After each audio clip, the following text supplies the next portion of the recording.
नमस्कार. कधी विचार केलाय की केवळ आदर व्यक्त करण्याच्या एका लहानशा कृतीत आपलं संपूर्ण आयुष्य, आपलं नशीब बदलण्याची ताकद असू शकते का? आज आपण एका अशाच प्राचीन कथेच्या गभीर पाण्यात उतरणार आहोत. एक अशी कथा जी आपल्याला आदराच्या अदृश्य पण अफाट सामर्थ्याची ओळख करून देते. हो, हाच तो प्रश्न आहे जो या संपूर्ण विवेचनाच्या केंद्रस्थानी आहे. ही केवळ एक बोधकथा नाही किंवा नैतिक शिकवण नाही. याच्या मुळाशी एक अत्यंत गहन, आध्यात्मिक आणि मानसिक सत्य दडलेलं आहे. चला तर मग आपण सगळे मिळून या सत्याचा शोध घेऊया. आपली ही कथा सुरू होते श्रावस्तीजवळच्या शांत आणि पवित्र जेतवन विहारात. जरा डोळे मिटून कल्पना करा. तो काळ, ते ठिकाण जिथे फक्त निसर्गाचा मंद आवाज आहे आणि ध्यानस्थ भिक्खूंच्या साधनेतून निर्माण झालेली एक विलक्षण शांतता आहे. आणि ह्याच पवित्र वातावरणात एका भविष्यवाणीने सगळं काही ढवळून काढलं. विचार करा, दोन मित्र तब्बल 48 वर्ष एकत्र तपश्चर्या करत आहेत. हे फक्त एक साधं नातं नव्हतं, तर एकमेकांच्या आध्यात्मिक प्रवासाचे ते साक्षीदार होते. त्यांचं संपूर्ण जीवन साधनेला समर्पित होतं. जगाच्या कुठल्याही मोहमायेपासून, गोंधळापासून खूप दूर एका खोल, शांत नात्यात ते बांधले गेले होते. पण आयुष्यात कधीकधी वेगळी वळणं येतात. त्यापैकी एका तपस्वीच्या मनात सांसारिक जीवन जगण्याची, एक कुटुंब असण्याची इच्छा निर्माण झाली आणि त्याने तपस्वी जीवनाचा त्याग करून गृहस्थाश्रम स्वीकारला. काही वर्षांनी त्याला एक गोंडस मुलगा झाला.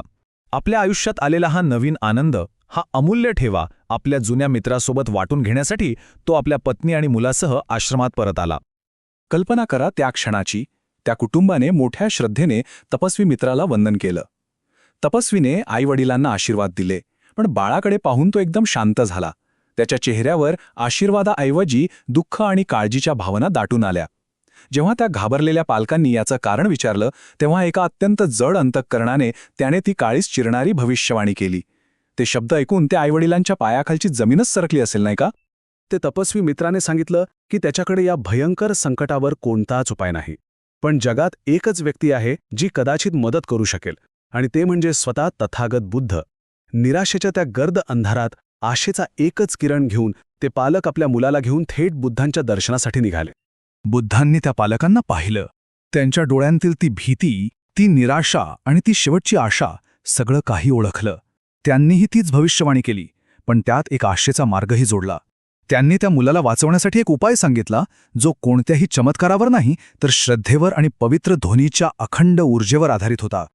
बुद्धांच्या सूचनेनुसार घराच्या बाहेर एक पवित्र मंडप उभारला गेला. त्या लहानग्या बाळाला मध्यभागी बसून अनेक भिक्खूंनी त्याला चारी बाजूंनी घेरलं आणि मग सुरू झालं अखंड पठण. 7 दिवस आणि 7 रात्री संरक्षणात्मक परित्ता सुत्तांचा तो पवित्र घोष संपूर्ण आसमंतात घुमत होता. ही केवळ एक पूजा नव्हती, तर ती होती ध्वनी आणि श्रद्धेची एक अभेद्य भिंत. आणि 7व्या दिवशी तर काय, स्वतः बुद्ध तिथे आले. त्यांच्या केवळ उपस्थितीनेच जणू काही संपूर्ण ब्रह्मांडातील सकारात्मक शक्ती त्या एका ठिकाणी एकवटली होती. पण त्याचवेळी पडद्यामागे एक वेगळाच संघर्ष सुरू होता. अवृद्धक नावाचा एक यक्ष, एक राक्षस, त्या मुलाच्या जीवनावर हक्क सांगण्यासाठी संधी शोधत होता. पण जसजसा परित्त पठनाचा घोष वाढत गेला, जसं बुद्धांचं तेज पसरलं, तसतशी त्या नकारात्मक शक्तीची ताकद क्षीण होत गेली. त्या पवित्र ऊर्जेच्या लाटेने त्याला अक्षरशः मागे, खूप मागे ढकलले, ज्यामुळे तो त्या मुलापर्यंत पोहोचूच शकला नाही. अखेर 8व्या दिवसाची पहाट झाली आणि तो मुलगा पूर्णपणे सुरक्षित होता. त्याला उचलून बुद्धांच्या चरणी ठेवण्यात आलं. बुद्धांनी त्याला आशीर्वाद दिला आणि त्याचं नाव ठेवलं आयुवर्धन कुमार. याचा अर्थ होतो ज्याचं आयुष्य वाढलं आहे असा.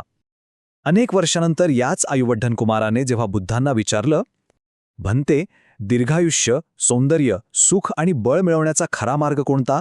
तेव्हा बुद्धांनी तो श्लोक सांगितला, जो या संपूर्ण कथेचं, या संपूर्ण शिकवणीचा सार आहे. अभिवादनशीलस्य नित्यं वद्धापचायिनो चत्तारो धम्मा वड्ढन्ति आयु वर्णो सुखम बलम. या सुंदर पाली श्लोकाचा अर्थ आहे, जी व्यक्ती नेहमी विनम्रतेने, आदराने, ज्येष्ठांचा आणि गुणवान लोकांचा सन्मान करते, तिच्या जीवनात 4 गोष्टी, 4 देणग्या नैसर्गिकरित्या वाढीस लागतात: दीर्घायुष्य, आंतरिक सौंदर्य, टिकाऊ सुख आणि अढळ सामर्थ्य. आता यातील काही शब्दांचा अर्थ समजून घेऊया. पहिला शब्द आहे अभिवादनशीलस्य. याचा अर्थ केवळ एकदा वाकून नमस्कार करणं किंवा वरवरचा आदर दाखवणं नाही. यातला सील हा शब्द महत्वाचा आहे. सील म्हणजे शील किंवा स्वभाव, म्हणजे आदर करणे हा ज्याच्या स्वभावाचाच एक नैसर्गिक अविभाज्य भाग बनला आहे अशी व्यक्ती. ही एक सवय नाही, हे तिचं अस्तित्व आहे. आणि दुसरा तितकाच महत्वाचा शब्द आहे वड्ढंती. याचा अर्थ आहे ते वाढतात. हे समजून घेणं खूप गरजेचं आहे. हे 4 आशीर्वाद कोणीतरी आपल्याला दिलेली भेट किंवा बक्षीस नाहीत. बुद्ध असं म्हणत नाहीयेत की तुम्ही आदर कराल तर मी तुम्हाला हे आशीर्वाद देईन. नाही, ते म्हणतात ही एक नैसर्गिक प्रक्रिया आहे.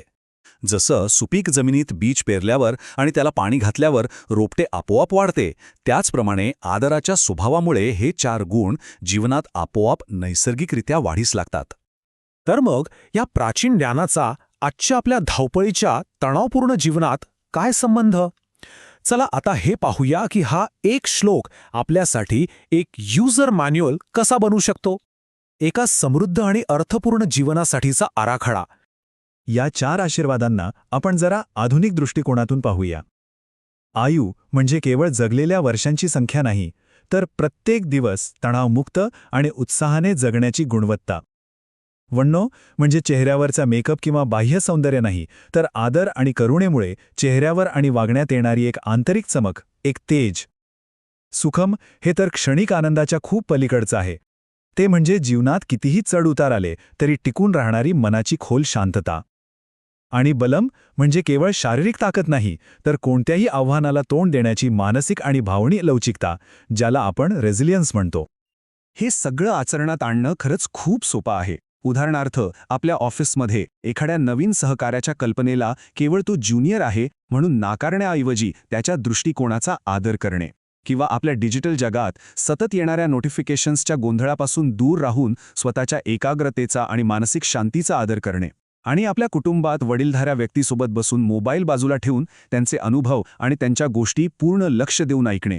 खरं तर समोरच्याला आपला वेळ देणं ही आदराची सर्वात सुंदर आणि मौल्यवान कृती आहे. तर मग आता या ज्ञानाला केवळ ऐकून किंवा वाचून न ठेवता प्रत्यक्ष अनुभवात कसं आणायचं, त्यासाठी आपण एक छोटासा पण अत्यंत प्रभावी सराव करून पाहू शकतो. चला, याला एक प्रॅक्टिस लॅब म्हणूया. चला तर मग या ज्ञानाला अनुभवात बदलूया. आज एक छोटासा प्रयोग करून पाहूया. दिवसभरातून फक्त एका व्यक्तीची निवड करा. ही व्यक्ती कोणीही असू शकते, आपले आईवडील, एखादा मित्र किंवा ऑफिसमधला सहकारी. आणि त्यांच्यासाठी आदराची एक छोटीशी कृती करा. कदाचित त्यांचं बोलणं पूर्णपणे लक्ष देऊन ऐका, विना व्यत्यय, किंवा त्यांच्या कामाबद्दल, त्यांच्या अस्तित्वाबद्दल मनापासून त्यांचे आभार माना. आणि मग रात्री झोपण्यापूर्वी फक्त 1 मिनिट शांत बसून विचार करा की ही छोटीशी कृती केल्यावर आतून मनाला कसं वाटलं. आणि जाता जाता हा एक प्रश्न स्वतःला नक्की विचारा, माझ्या आयुष्यात अशी कोणती व्यक्ती किंवा कोणती गोष्ट आहे जिला माझ्याकडून अजून जास्त आदराची, अजून जास्त सन्मानाची गरज आहे. कदाचित ते आपले आईवडील असतील, कदाचित आपलं काम असेल, किंवा कदाचित आपलं स्वतःचं शरीर आणि आपलं मन असेल. याचं उत्तर आपल्या आतच दडलेलं आहे. त्यावर नक्की विचार करा. खूप खूप धन्यवाद.